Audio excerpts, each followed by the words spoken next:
제가 이 자리에 서 있는 이 순간은 하나님께서 저에게 주신 축복입니다.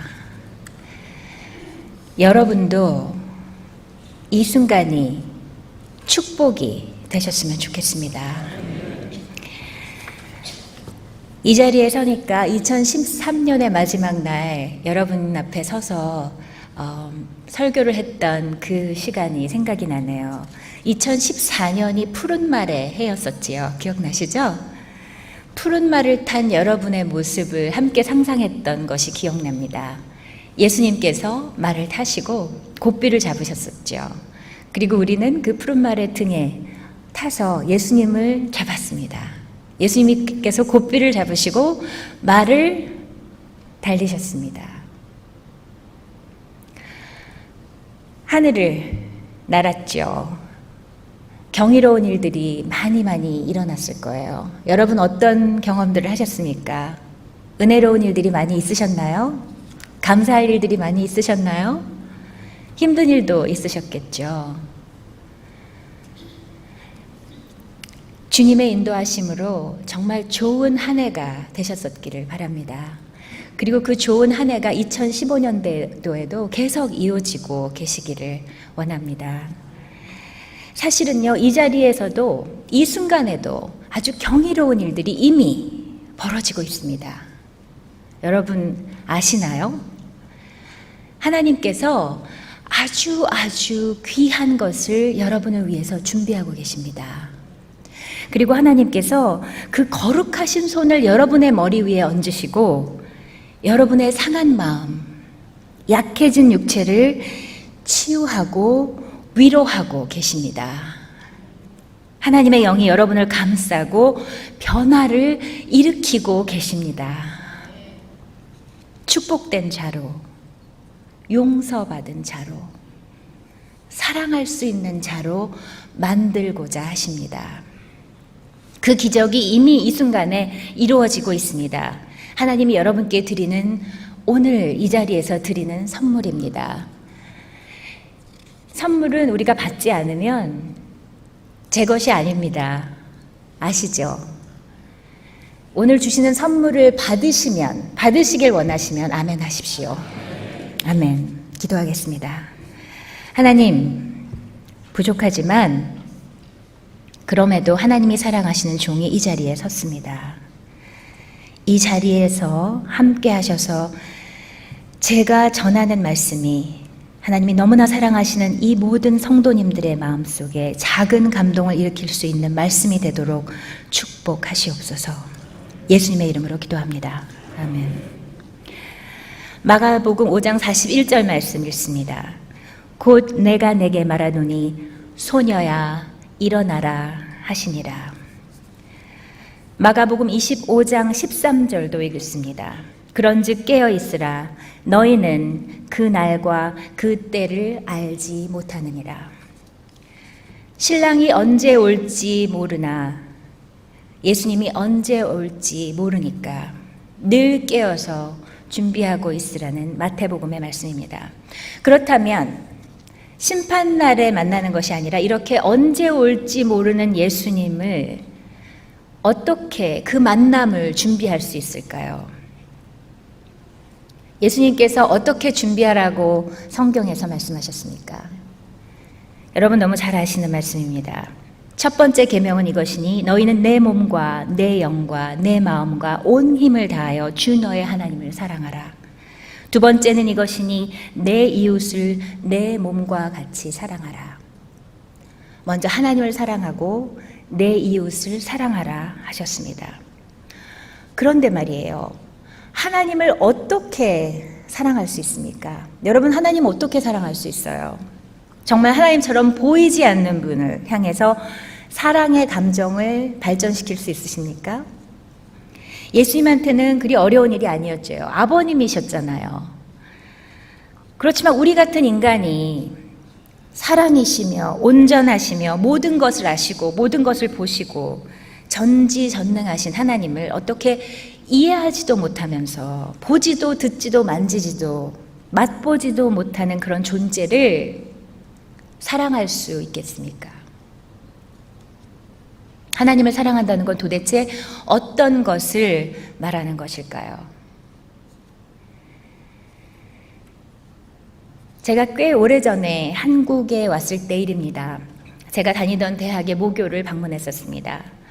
거기서 종합관이라는 건물이 건물 앞을 지나가게 됐는데 아무도 접근을 못하게 막아놨더랬습니다. 이유는 바로 제가 그 학교를 방문한 이틀 전에 전국에서 학생들이 모여서 통일을 추구하는 모임을 갖고 데모를 하느라고 전경들에 의해서 건물이 다 파괴가 되고 수업을 할 수 없는 지경이 되었기 때문이었습니다. 저는 정치적인 이야기나 통일에 관한 이야기를 하려는 것이 아닙니다. 제가 실망했던 것은 사람들의 마음입니다. 대부분의 학생들은 신경도 쓰지 않았습니다. 통일이 그들의 가장 중요한 관심이 아니어도 상관없습니다. 어떤 일이 저에게 너무 중요한 일이라고 해서 다른 사람에게도 꼭 중요한 일이 되어야 한다는 법은 없습니다. 그러나 수천 명의 친구 대학생들이 모여서 뭔가 중요한 것을 촉구하면서 그로 인해서 싸웠고 다쳤고 체포당했고 건물이 무너졌습니다. 하지만 나머지 학생들은 그 무너진 건물을 그저 아무런 생각 없이 지나갔습니다. 그때 제 사촌 동생이 대학교 2학년이었어요. 제가 한국에 나간다고 하니까 그 당시에 가장 최신 유행하는 청바지를 한 벌 사다 달라고 하더라고요. 그래서 캘빈 클라인이라는 최신 유행하는 미국에서 그리고 세일도 하지 않는 비싼 명품 청바지를 사가지고 들어갔습니다. 얼마나 좋아할까. 유학생 신분에 새 옷이라고는 입어보지도 못했던 제가 그 새 옷을 사들고 들어가면서 기대에 가득 찼습니다. 얼른 입혀보고 싶어서. 그런데 그 아이의 말이 누가 요즘 캘빈 클라인을 입어? 그러는 거예요. 아무도 캘빈 클라인 안 입어. 그때 유행하는 아이템이 아니었던가 봅니다. 아예 입어보려고 하지도 않았습니다. 요즘 누가 캘빈 클라인을 입어? 이 말이 그 이후로 제 머릿속에 남아 있습니다. 그래서 난 관심 없어. 무슨 상관이야. 제가 그 무너진 종합관에 대한 이야기를 사촌 동생에게 나누었을 때 들은 반응입니다. 어떤 브랜드의 청바지를 입어야 하는지에 대해서는 그렇게 관심을 갖는 아이가 또래 학생들이 겪는 일에 대해서는 관심이 없습니다. 무슨 상관입니까? 누가 관심을 갖습니까? 아프리카에서 아이들이 굶어 죽던 말던 말라리아에 걸려서 부모의 품에서 울며 밤새 외치다가 죽던 말던 전쟁이 나든지 말든지 누가 관심을 갖습니까? 피부 색깔이 다르다는 이유로 차별을 당하고 무시를 당하든지 말든지 그래서 총기 난사로 무자비하게 죽임을 당하든지 말든지 누가 관심을 갖습니까?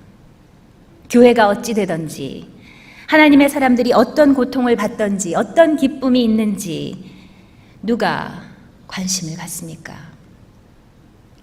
주님의 길을 예비하라시든지 말든지 우리가 해오던 것들, 우리가 편안하게 생각하는 것들보다 좀 더 힘든 신앙생활을 바라시든지 말든지 누가 관심을 갖습니까? 누가 상관합니까?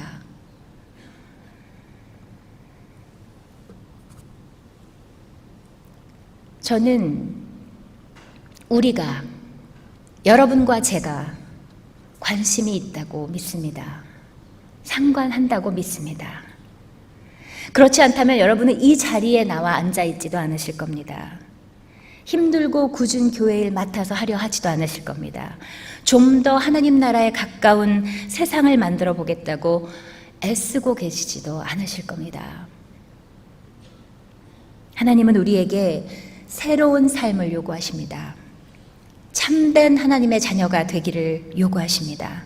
깨어있는 신앙이 되라고 하십니다. 우리의 삶과 헌신을 통해서 죽어가는 세상이 살아 움직이게 하라고 하십니다. 더 이상 가만히 내 편한 자리에 앉아있지 말고 군중을 해치고 믿음으로 나아가서 예수님의 옷을 만지라고 하십니다. 더 이상 죽은 듯이 자고 있지 말라고 하십니다. 일어나라 하십니다. 수많은 사람들이 자신의 목적지를 향해서 어딘가를 향해서 가고 있습니다. 인산인해를 이루는 지구촌 사람들의 행렬, 지하철을 탈 때마다 수많은 사람들이 에스컬레이터를 타고 가는 것을 보면서 가끔 생각합니다. 저 많은 사람들은 도대체 어디를 향해서 가고 있는 것일까? 목적지가 어디일까? 어떤 생각으로 살아가고 있을까? 어떤 이들은 성공을 향해서 가고 있을 겁니다. 어려움과 실패를 경험하면서 그리고 또 일어나서요. 어떤 이들은 만족, 즐거움을 추구하며 살아가고 있을지도 모르겠습니다. 좋아하는 것들, 만족감과 즐거움을 줄 어떤 것들을 찾아서 말이죠. 또 어떤 이들은 무덤을 향해서 서서히 걸어갑니다. 살아있다는 것을 느끼지 못하고 별 생각이나 느낌 없이 그저 시간을 보내며 하루하루 보내는 사람도 있을 겁니다. 대부분의 사람들은 아마 세 가지 모두가 섞여 있는 여정이 아닐까 생각됩니다. 성공도 원하고 즐거움도 추구하면서 그러나 딱히 어디로 향해 가는지 생각하지는 않고 어쩔 때는 그저 시간 가는 대로 흘러가는 그런 여정이죠. 여러분은 어떻습니까? 여러분은 어디를 향해서 가고 있습니까? 여러분은 어느 방향을 선택하셨습니까? 여러분의 목적지는 어디입니까? 우리는 대부분 그런 대로 잘 살고 있습니다. 그러나 좋은 일을 하면서 살지 않는 한, 의미 있는 삶을 살지 않는 한, 그저 잘 사는 것은 별로 소용이 없습니다. 지금 한국은 갈등 지수가 아주 높다고 합니다. 젊은이들이 경제적인 부담으로 결혼하기를 꺼려한다고 합니다. 청년 고용 문제가 아주 심각합니다. 노숙자 문제도 심각합니다. 미국의 전철을 밟아가고 있습니다. 불안과 갈등의 포화 상태입니다. 이러한 불안정한 사회 속에서 여러분은 어디를 향해 가십니까? 여러분은 무엇을 위해서 이 세상에 존재한다고 생각하십니까? 여러분이 살아 숨쉬고 먹을 것을 먹고 일을 하면서 여러분의 생을 이어가는 이유가 어디에 있다고 생각하십니까? 우리는 이 문제와 씨름을 해야 합니다. 그렇지 않으면 우리는 행복해질 수가 없습니다. 유감스럽게도 우리의 모습은 대부분 확신에 차 있지 않습니다. 여기저기 배회할 때가 많습니다. 둥둥 떠다닙니다. 이것도 해보고 저것도 해보고 어떤 흉내를 내보기도 합니다. 이럴 때 우리가 해야 할 것은 무엇일까요? 너무나 많은 선택이 놓여있는 우리 앞에서 우리가 해야 할 것은 무엇일까요?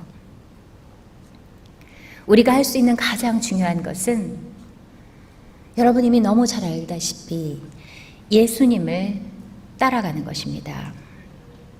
우리가 지금 따라야 하는 것은 자신을 버리고 섬기신 그리스도의 삶입니다. 예수님은 최고가 되기 위해서 인생의 시간을 허비하지 않으셨습니다. 너무나 비극적인 일이 우리 사회에서 일어나고 있습니다. 나만 손해보지 않으면, 내 가족만 손해보지 않으면, 나만 당하지 않으면, 내 아이만 잘 되면. 그리고 우리는 근사한 무엇인가를 소유하는 것이 우리 존재의 이유라고 생각합니다. 슬픈 일입니다. 그러나 안타깝게도 우리의 삶에는 그 이상의 무엇이 있습니다. 다른 이들을 섬김으로써 그리스도를 섬긴다는 것. 그 삶이 바로 예수님이 원하시는 우리의 삶입니다. 제가 다른 건 몰라도요, 이건 말씀드릴 수 있습니다. 여러분이 여러분 자신만을 위해서 살아갈 때 여러분은 가장 소중한 것을 놓치고 계시다는 겁니다. 마침내 심판의 날이 오고 여러분이 죽음을 정면으로 응시할 때 세상의 모든 소유물들이나 명예는 그 어떤 도움도 되지 못하는 것입니다. 여러분에게 주어진 목적지가 어디인지, 하나님이 원하시는 여러분의 소중한 삶이 무엇인지, 그 삶을 통해서 이루시려는 목적이 무엇인지 여러분은 아셔야 합니다. 여러분이 이 세상에서 영원토록 살도록 만들어지지 않았습니다. 여러분은 하나님이 천국에서 그분과 함께 있기를 하나님은 원하십니다. 언젠가 우리의 심장 박동은 멈출 것입니다. 그렇지만 그것은 우리의 육신의 마지막일 뿐 우리 자신의 마지막을 말하는 것은 아닙니다. 여러분, 제가 말씀드렸지요. 지상에서의 삶은 영생의 삶을 준비하기 위한 몸풀기이며 연습 게임입니다. 왜냐하면 우리는 영생을 살 것이기 때문입니다. 하나님은 우리가 영생을 살며 할 일을 이 세상에서 연습하기를 원하십니다. 우리의 삶은 문제들의 연속입니다. 어떤 문제에 여러분이 지금 이미 빠져서 허우적거리고 있든 중이건, 어떤 문제에서 벗어나는 중이건, 아니면 새로운 문제 속으로 들어가는 중이거나 말입니다. 이렇게 문제가 연속이 되는 이유는 하나님이 여러분의 편안한 삶보다는 여러분의 품성에 더 관심이 있으시기 때문입니다. 여러분의 삶을 즐겁게 만드는 것보다는 여러분의 삶을 거룩하게 만드는 것에 더 관심이 있으시기 때문입니다. 우리는 이 세상에서 나름 행복하게 살 수 있습니다. 그러나 그것이 인생의 목적은 아닙니다. 우리 인생의 목적은 우리의 품성이 그리스도를 닮아가며 성숙해지는 것입니다. 아무리 좋은 일이 지금 일어나고 있다고 해도 그곳에는 반드시 여러분이 신경 써야 하는 안 좋은 일이 함께 일어나고 있을 겁니다. 또한 아무리 안 좋은 일이 지금 여러분의 삶에 생기고 있다고 해도 그곳에는 여러분이 하나님께 감사드려야 할 좋은 일이 반드시 함께 일어나고 있습니다. 여러분에게 생기고 있는 그 안 좋은 일들은 결국은 하나님이 준비하신 축복이 되기도 합니다. 얼마 전 초등학교 동창인 친구 하나가 간단히 자기소개를 하면서 이런 말을 남겼습니다. 고난이라는 모양으로 포장되어 있는 축복을 소중히 감내하고 있다. 또 한 친구는 오랫동안 고통스러운 병마와 싸우고 있는 친구입니다. 입원실을 안방 드나들듯이 합니다. 입원실에서 하루를 어떻게 지냈냐는 질문에 이렇게 답을 했습니다. 하나님께서 주시는 질타와 지혜로 오늘 기쁜 하루를 보냈어. 움직이기 힘든 통증에도 찡그림에도 내 마음은 기쁘고 평안하다. 간호하는 와이프가 냉장고에 머리를 살짝 찌은 게 재밌고 웃음이 나온다. 그리고 제 가슴을 울린 한마디, 그 고통 중에 하는 그 한마디입니다. 행복하다. 감사하다. 이 친구들은 우리 하나님의 사랑의 공식을 이미 알고 있는 것입니다. 고통은 어쩔 수 없이 허락하시나 고통 중에 감사할 축복들로 채우시는 하나님의 사랑의 공식을 말입니다. 오늘은 제 이야기도 하나 나누려고 합니다. 저는 한때 인생의 저 깊은 바닥까지 내려가서 더 이상 내려갈 곳이 없을 것 같은 지경까지 간 적이 있습니다. 그곳은 너무나 어둡고 춥고 외로운 곳이었고 하루하루 두려움에 떨어야 하는 그런 곳이었습니다. 그렇다고 아무리 기도를 하고 발버둥을 쳐도 벗어날 길이 보이지 않는 정말 이상한 곳이었습니다. 제 자신이 너무나 못나 보이고 바보스럽고 못생기게 느껴지게까지 했습니다. 도무지 살아갈 힘도 가치도 느끼기 어려웠던 아주 힘들고 어두운 곳이었죠. 숨은 쉬고 있었으나 살아있지 않은 죽은 것과 같은 그런 곳이었습니다. 그렇게 한참 힘들어하고 있을 때 제가 오버룩이라는 병원에서 병원 채플린 훈련을 받기로 등록을 해놓은 날짜가 다가왔습니다. 7개월 동안 훈련을 받는 것입니다. 그러나 저의 세상이 그렇게 어둡고 괴로운데 병원에서 어떻게 환자들에게 희망을 전할 수 있었겠습니까? 그래서 그 채플린 사무실의 디렉터에게 전화를 했습니다. 내 개인 사정으로 도저히 참석을 할 수가 없겠다고 말이죠. 그랬더니 그 디렉터이셨던 조 워너라는 목사님께서 이렇게 말씀을 하셨어요. 저를 한 번도 보신 적이 없는 분입니다. 전화로 하시는 말씀이 나와서 아무것도 안 해도 좋으니까 그저 나오기만 하면 어떻겠냐고요. 와서 잠을 자도 좋고 책을 읽어도 좋고 게임을 해도 좋으니까 그저 나와서 앉아 있으라는 겁니다. 그 배려의 용기를 내서 그렇게 하겠다고 했습니다. 그리고 이왕 갔으니 앉아서 뭐 하겠어요. 스케줄대로 다 따라 했습니다. 회의 시간도 참여하고 환자들을 만나기도 하고 일도 하고 예배도 하고 마음은 다른 곳에 있었지만 몸은 최소한의 해야 할 일들을 그저 했습니다. 여전히 어리석고 못나고 바보 같은 저라고 생각하면서 내키지 않는 그런 삶의 발걸음을 질질 끌면서 하루하루를 지내고 있었지요. 제가 만나던 환자 중에 60대 초반의 암 환자분이 계셨어요. 그분이 병원에 입원해 계실 때 제가 몇 번 찾아가서 성경도 읽어드리고 찬송도 불러드리고 했었죠. 그분이 태어날 앞을 꼭 잡으면서 이렇게 말씀하시더라고요. Thank you for singing the hymns for me. 나를 위해서 찬송을 불러주어서 고맙습니다. Thank you for reading the Bible for me and praying for me. 성경도 읽어주고 기도도 해주어서 너무너무 고맙습니다. 그리고는 이렇게 말하는 거예요. Thank you for being you. 당신이 당신이라서, 당신이 당신 같은 모습이라서 너무 고맙습니다.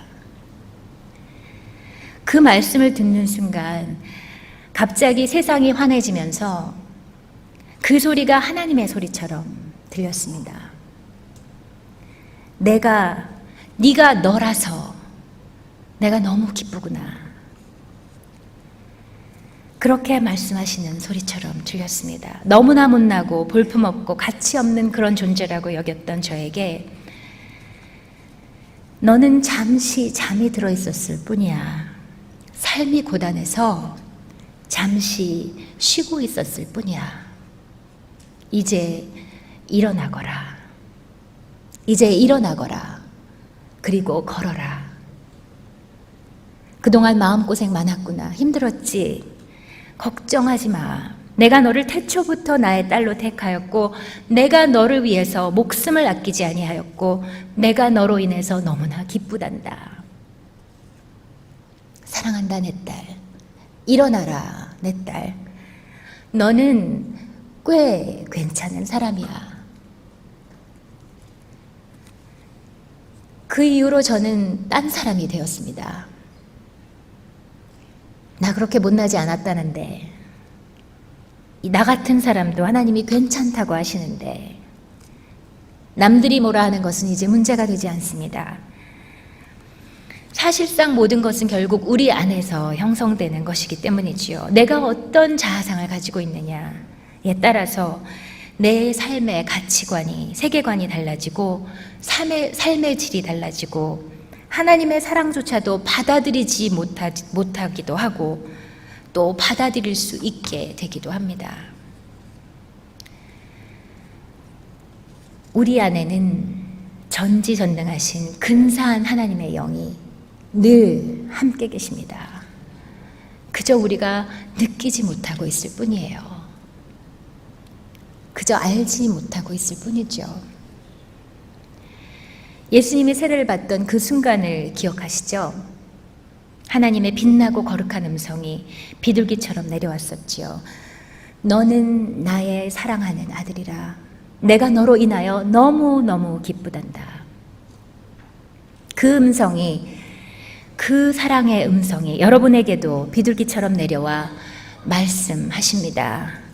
나의 사랑하는 딸, 너는 나의 사랑하는 딸이요 나의 사랑하는 아들이라. 내가 너로 인하여 너무너무 기쁘단다. 내가 너를 이렇게 기뻐하고 사랑하듯이 너도 내 자신을 사랑하여라. 내 자신을 아끼고 멋진 네 모습에 걸맞게 부끄럽지 않게 당당하게 살아라. 그렇게 말씀하십니다. 여러분은 소중한 사람입니다. 여러분의 눈으로 여러분을 보지 마시고 하나님의 눈으로 여러분을 바라보십시오. 그리고 그 하나님의 눈으로 주변에 있는 사람을 바라보십시오.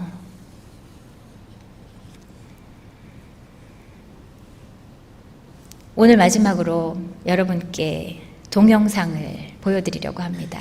제가 참 귀하게 여기는 동영상인데요. 하나님의 사랑을 보여주는 동영상입니다. 함께 보시겠습니다.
어떠셨어요? 너무나 근사한 하나님이 여러분 등 뒤에 계십니다. 얼마나 든든하세요? 여러분 혹시 아직도 누워 계신 분 계십니까? 아직도 주무시고 계신 분 계십니까? 그렇다면 이제 일어나십시오. 그리고 걸으십시오. 여러분이 걸어야 할 그 길은 그렇게 쉽지도 않고 늘 즐겁기만 한 그런 길은 아닙니다. 그러나 그 길은 희망의 길이며 인내와 사랑을 향한 길입니다. 다른 이들의 고통을 돌아볼 줄 아는 그런 길입니다. 허무함을 느낄 겨를이 없는 그런 길입니다. 제대로 사는 길입니다. 이 귀한 주일 아침에 다시 한번 선택을 하시길 바랍니다. 빛을 선택하시길 바랍니다. 부드러움과 인내를 선택하시길 바랍니다. 사랑을 선택하시길 바랍니다. 희망을 선택하시길 바랍니다. 예수님께서 오늘 이 순간에 여러분 한 분 한 분께 다시 한번 말씀하십니다.